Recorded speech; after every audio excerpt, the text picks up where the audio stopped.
Back, everyone, to another episode of the Popcorn Podcast. I am Tommy Cresta, and there's no Ryan here with me for this episode. This is going to be a solo review, and that is of the new film in the Scream franchise, Scream 7, which I went and saw last night.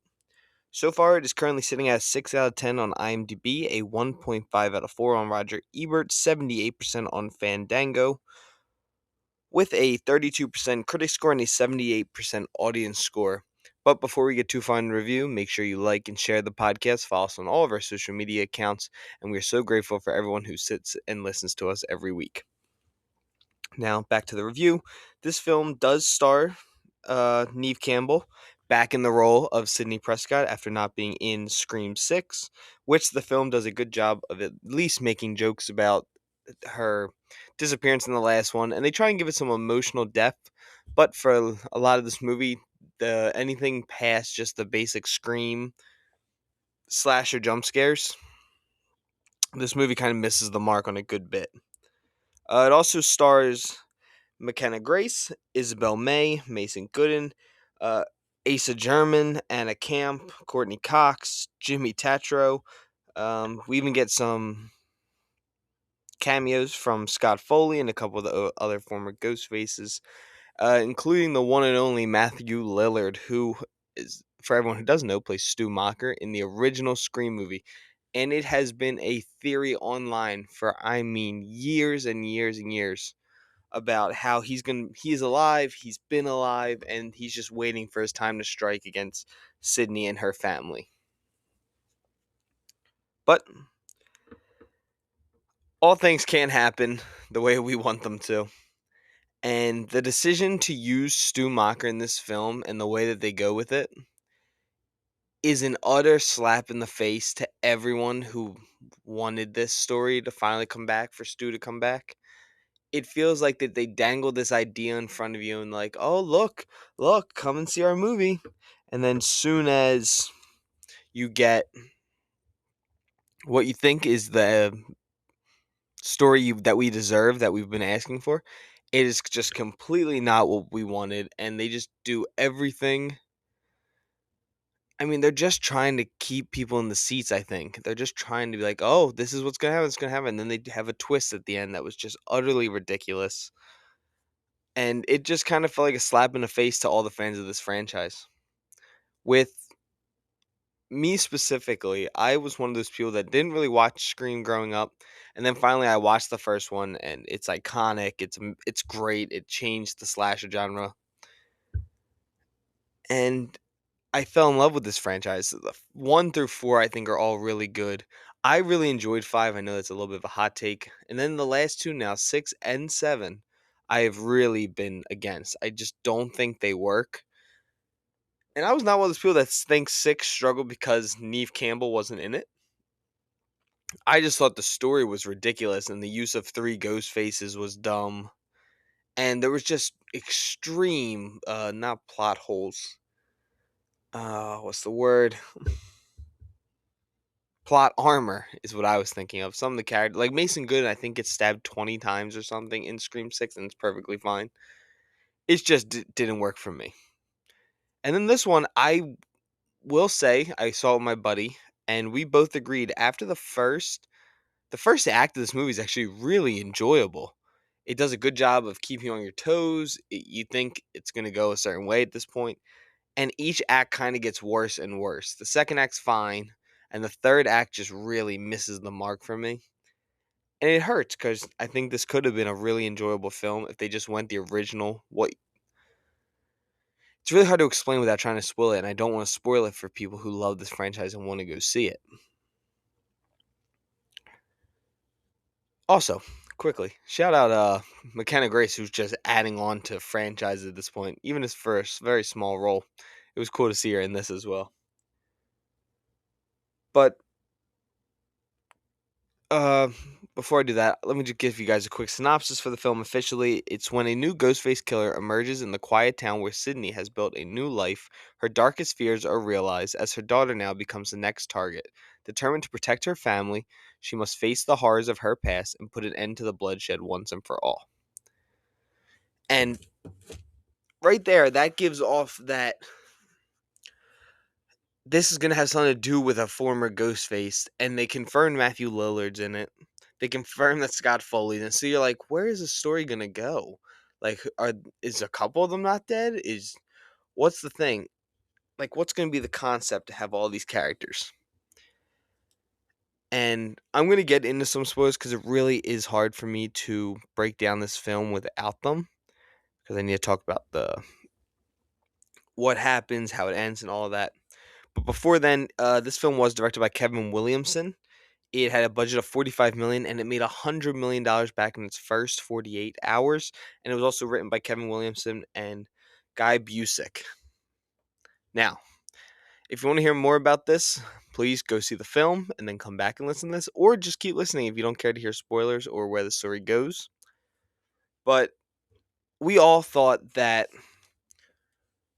I think we all were in agreement that what's his name was coming back. Stu Macher was coming back to be the Ghostface with the way they were setting up the story. And it's not. It's the whole ending twist is that it's AI and that there's three Ghostface in this whole movie, but they were using AI to make themselves look like former Ghostface killers. And they also do it to use David Arquette, Dewey. They show him in it too. It was just a weird decision, and it did not work for me. Oh, Joe McHale is also in this film. He plays Sydney's husband, and this film just did not work for me. And I mean, I don't think a lot of people had high hopes for this one because of what surrounded this project before it even ever got started. We knew that it was originally going to be Melissa Barrera and Jenna Ortega, but they decided to remove Melissa Barrera over comments she made of the Israel and Palestine situation. And Jenna Ortega decided to leave with her, which I give her a lot of credit for making that decision to leave with her co star. And then they decided to switch up directors, and that's when Kevin Williamson took over. We know that this film went over budget at one point because they had to pay Neve Campbell her huge contract that she wanted because she, as I agree with her, she made this franchise what it is. And yeah, we knew that this had different. It was a whole different story with the original directors of 5 and 6, but they decided to change it up so they could, after the firing of Melissa Barrero and the quitting of Jenna Ortega. I was shocked to see Mason Gooding and the girl who plays his sister. Her name is. Sorry about this little hesitancy. Just want to make sure I get it right. And her name's not on the script. Oh, yeah, yes, it is. Jasmine Savoy Brown plays Mindy. Mindy and Chatter, brother and sister. I was shocked to see them come back for this. I thought they would have stayed away from the project too, but they did not. But Mason even said that he loves watching Melissa and Jenna act, and he's watching all their other projects, which is very cool to see. Now, to what my major problems with this film. I think this is the least likable group of kids so far, and none of them really have depth to them. Even Isabel May, who plays Tatum Evans, Sydney Prescott is now Sydney Evans, but it's her daughter, who she named after her friend Tatum from Scream 1.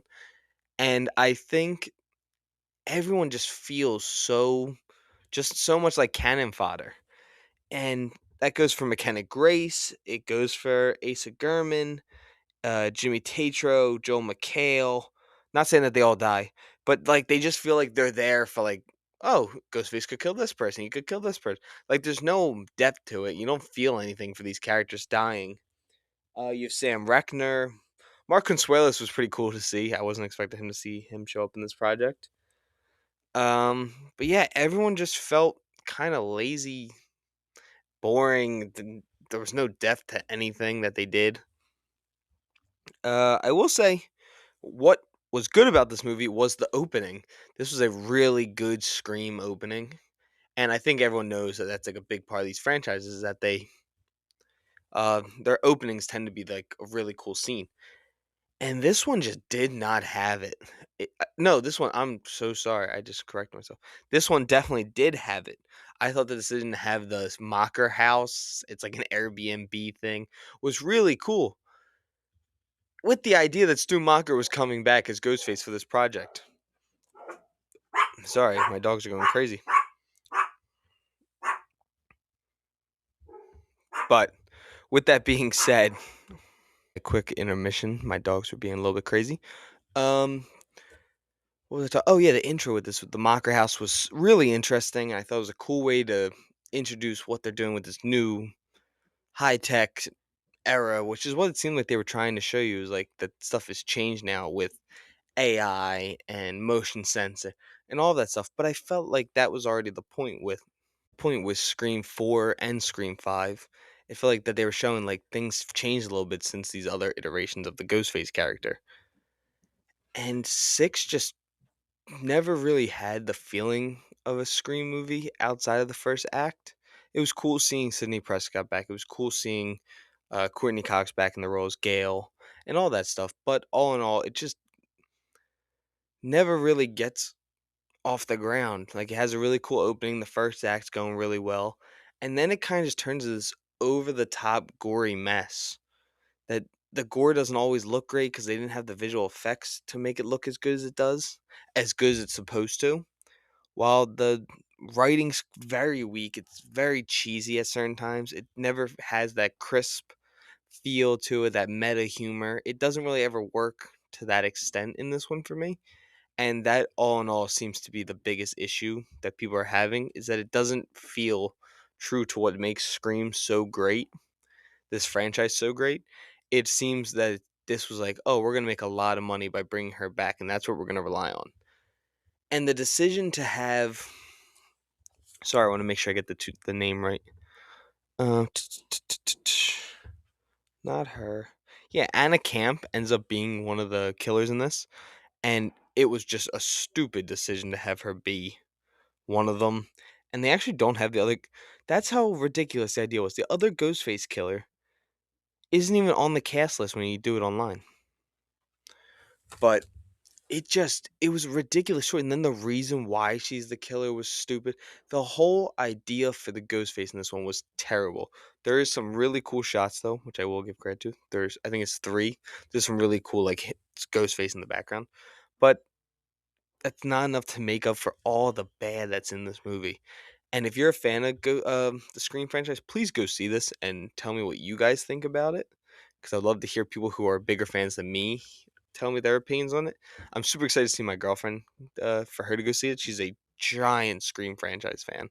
So it'd be cool to see her opinions on it. But yeah, I think that's really everything I wanted to share about Scream 7. I think that there are moments where you're like, okay, we're building something here, but there's just a lot more that you're kind of scratching your head, wondering why that was the decision they went with.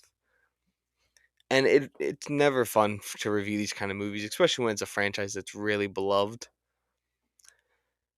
But we can't control that, and hopefully with Scream 8, which I'm know with 100% certainty that this opened to almost to $100 million, that there's definitely going to be a Scream 8. And I hope there's a way that they could get the other two actresses back with Neve Campbell, because I think that's why 5's so good, is that you get the different eras. But who knows? Maybe this is going to end up going down a Halloween path and really fall off a cliff. But I really hope not. So that's my review for Scream 7.